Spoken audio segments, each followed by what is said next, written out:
Calon Presiden nomor urut 2 Prabowo Subianto mendapat ucapan selamat dari 4 pemimpin dunia meski belum dinyatakan menang dalam Pilpres 2024. Namun demikian dari perhitungan versi Quick Count, pasangan Prabowo Subianto dan Gibran Rakabuming menduduki posisi teratas. Salah satu ucapan selamat itu datang dari Perdana Menteri Ceko Peter Fiala.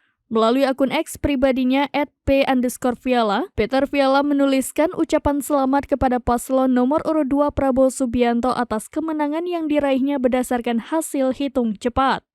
Kepada Prabowo, Fiala menyatakan kesiapannya untuk memperkuat hubungan antara Republik Ceko dan Indonesia di bawah kepemimpinannya Presiden Republik Indonesia yang baru.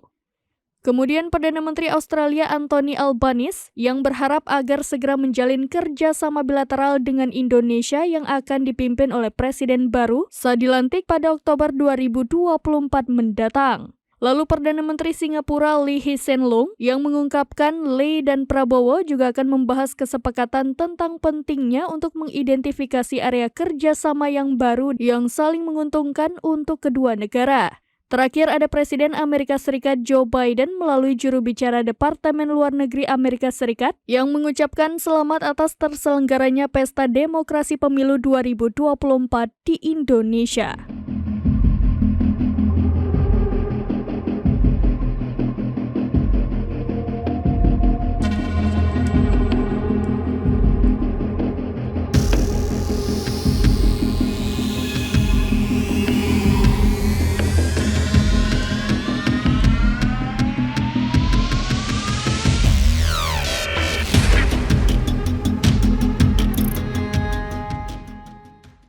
Download Tribun X sekarang, menghadirkan lokal menjadi Indonesia.